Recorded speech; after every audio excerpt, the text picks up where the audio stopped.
ఒక్కసారి ఈ అన్నంని ప్రిపేర్ చేసి చూడండి. ఇంట్లో వాళ్ళ రియాక్షన్ చూసి షాక్ అయిపోతారు. స్కూల్కి పంపించిన లంచ్ బాక్స్లో మెతుకు వదలకుండా మొత్తం తిని తీసుకొచ్చేస్తారు. ఇంత బాగుందేంటి టేస్టు, ఇంకా కొంచెం ఎక్కువ క్వాంటిటీలో చేయాల్సి ఉండేది, ఇంకొకసారి చేసినప్పుడు ఎక్కువ చేయాలి అని కూడా అనుకుంటారు. ఇదైతే పచ్చిమిర్చి మెంతుకూర కాంబినేషన్తో చేస్తాం కాబట్టి ఆరోగ్యం కూడా చాలా మంచిదండి. ఆకుకూరలో నచ్చని వాళ్ళు కూడా చాలా ఇష్టంగా తింటారు. బ్యాచులర్స్ కూడా చాలా బాగా హెల్ప్ అవుతుందండి. థ్యాంక్స్ ఫర్ ద కామెంటు. ఒక రెసిపీకి అయితే కామెంట్ చేశారు బ్యాచులర్స్. మీకైతే చాలా థ్యాంక్స్. ఈ రెసిపీ కూడా చాలా బాగుంటుంది, తప్పకుండా ట్రై చేసి చూడండి. మరి మీరు కూడా ప్రిపేర్ చేయాలనుకుంటున్నారు కదా, రెసిపీని ఫుల్గా చూసి ఎక్కడ స్కిప్ చేయకుండా మీరు కూడా తప్పకుండా ప్రిపేర్ చేసి నాతో షేర్ చేసుకోండి ఎలాగనిపించింది అనేది. పొయ్యి మీద కడాయి పెట్టేసుకొని కొంచెం నూనె వేసి పచ్చిమిర్చి మనం తినే స్పైసీనెస్కి సరిపడా వేసేసుకొని ఫ్రై చేసుకోవాలి. పచ్చిమిర్చి బాగా ఫ్రై అవ్వాలండి, పచ్చిదనం అనేది పోవాలి. చూసారు కదా, పచ్చిమిర్చి ఇలా బాగా ఆయిల్లో ఫ్రై అవ్వాలి. ఇప్పుడు వీటిని అయితే ఒక ప్లేట్లోకి తీసేసుకుందాం. మనకి 1 పాట్ రెసిపీ లాగా టైం సేవ్ అవుతుంది, అలాగే టేస్ట్ కూడా సూపర్ ఉంటుంది. ఇందులోనే మనకి కావలసినంత మెంతుకూరని వేసేసుకొని మగ్గించుకోవాలి. మెంతుకూరలో ఉండే పచ్చిదనం అంతా పోతే సరిపోతుంది. మనకి బాగా సాఫ్ట్గా మగ్గాలనే అవసరం ఏమీ లేదు. కొద్దిగా బాగా మిక్స్ చేసి మూత క్లోజ్ చేసుకొని మగ్గించుకున్నామంటే మనకి ఆకు కూడా పచ్చిదనం తొందరగా పోతుందనేది. చూడండి, ఇలాగా బాగా సాఫ్ట్గా మగ్గిపోయింది. అలాగే మనకి ఇలా మగ్గిపోయిందంటే మెంతుకూరలో ఉండే పచ్చిదనం అనేది పోతుంది. అలాగే నచ్చని వాళ్ళు కూడా చాలా ఇష్టంగా తింటారు. దీన్ని కూడా అదే ప్లేట్లోకి తీసేసుకుందాం. ఇప్పుడు ఇది చల్లార పెట్టేసుకుందామండి. కొద్దిగా చల్లారిన తర్వాత దీన్ని అయితే మసాలా పేస్ట్ కింద ప్రిపేర్ చేసుకోవాలి. ఈ రెసిపీకి వచ్చేసి ఇదే మెయిన్ ఇంగ్రీడియంట్ అండి. టేస్ట్ అయితే సూపర్ ఉంటుంది. దీన్ని వేయడం వల్లనే మనకి ఈ ఫ్లేవరు, ఈ టేస్ట్ వస్తుంది. మిక్సీ జార్లోకి వేసేసుకొని ఇప్పుడు దీన్ని అయితే మనము కోర్సుగా మిక్సీ పట్టుకుందాం. నీళ్ళు ఏమీ వేయకుండా ఇలా మిక్సీ పట్టుకోవాలి. చూసారు కదా, మసాలా పేస్ట్ అయితే రెడీ అయిపోయింది. పక్కన పెట్టేసేయండి. ఒక బౌల్లో తీసేసి పొయ్యి మీద కుక్కర్ అయితే పెడుతున్నాను. మీరు డైరెక్ట్గా ప్యాన్లో చేసుకున్నా కూడా వస్తుంది, ఇలా కుక్కర్లో కూడా చేసుకోవచ్చు. కొన్ని బిర్యానీ స్పైసెస్ వేస్తున్నాను నేను ఇక్కడ. షాజీరా అయితే మెయిన్ వేయాలండి. షాజీరా వేయడం వల్ల ఫ్లేవర్ చాలా బాగా వస్తుంది.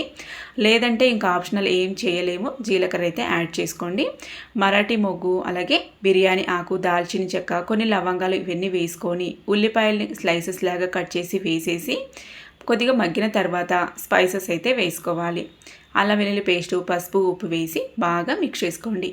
ఇక్కడ రెడ్ చిల్లీ పౌడర్ అవసరం లేదండి. మనము పచ్చిమిర్చి ఫ్రై చేసి ఇక్కడ మసాలా పేస్ట్ ప్రిపేర్ చేసాం కాబట్టి. అల్లం వెల్లుల్లి పేస్ట్ పచ్చిదనం పోయిన తర్వాత మనం మిక్సీ పట్టు పెట్టుకున్న ఈ సీక్రెట్ మసాలాని యాడ్ చేసి బాగా మిక్స్ చేసుకోండి. ఈ ఉల్లిపాయలోకి అంటే పోపులోకి ఈ మసాలా పేస్ట్ బాగా మిక్స్ అయ్యేలాగా మిక్స్ చేసి మూత క్లోజ్ చేసి ఒక 2-3 నిమిషాల పాటు మీడియం ఫ్లేమ్లో మగ్గించుకున్నారంటే చూడండి, ఇలాగా ఆయిల్ సపరేట్ అవుతూ వస్తుంటుంది. అప్పుడు ఒకసారి అంతా బాగా మిక్స్ చేసేసుకుందాం. ఇలా మిక్స్ చేసేసుకొని ఇంకా మనం ఇప్పుడు ఇందులోకి కావలసినన్ని బియ్యము కడిగి యాడ్ చేసుకోవాలి. నేను ఇక్కడ బియ్యాన్ని నానబెట్టలేదండి, డైరెక్ట్గా కడుగుతాను, యాడ్ చేసుకుంటాను అన్నట్టు. నానబెట్టుకుంటే మనకి అన్నం అనేది బాగా పొడి పొడిగా రాదు, మనకి కొద్దిగా అన్నం బాగా సాఫ్ట్గా మెత్తపడిపోతుంది అన్నట్టు. చూసారు కదా, ఇలా బియ్యం వేసేసుకొని పోపులోకి బాగా మిక్స్ అయ్యేలాగా, ఈ మసాలాలోకి బాగా మిక్స్ అయ్యేలాగా మిక్స్ చేసుకున్నామంటే సరిపోతుంది. ఇప్పుడు మూత క్లోజ్ చేసుకొని మీడియం ఫ్లేమ్లోని ఒక 2 నిమిషాల పాటు మసాలాతో పాటు బియ్యాన్ని మగ్గించుకున్నామంటే అన్నంకి ఈ మసాలా ఫ్లేవర్ అనేది బాగా పడుతుంది. ఇప్పుడు ఇందులోకి నీళ్ళు వేసేసుకుందాం. మీరు బియ్యం తీసుకున్న క్వాంటిటీ బట్టి వేసుకోండి. 1/2 గ్లాస్ తగ్గించుకున్నారంటే అన్నం అనేది పొడి పొడిగా వస్తుంది. ఇప్పుడు ఎగ్జాంపుల్, ఒక గ్లాసు బియ్యానికి మనము నార్మల్గా అయితే 2 గ్లాసుల నీళ్ళు అయితే వేసుకుంటాం కదా, 1.5 గ్లాస్ నీళ్ళు వేసుకున్నారంటే సరిపోతుందండి. ఈ కొలతలో వేసుకున్నారంటే కరెక్ట్గా మీకు అన్నం అనేది పొడి పొడిగా వస్తుంది. నాకు కొంచెం ఉప్పు తక్కువ అనిపించింది. టేస్ట్ చూసుకొని ఇంకొంచెం సాల్ట్ అయితే యాడ్ చేస్తున్నాను. మేము నార్మల్గా కొద్దిగా ఉప్పు తక్కువ తింటామండి, అందుకే చూసి వేసుకుంటాను. ఇప్పుడు అంతా ఒకసారి బాగా మిక్స్ చేసాం కదా, ఉడుకు పట్టేలాగా ఉడికించుకోవాలి.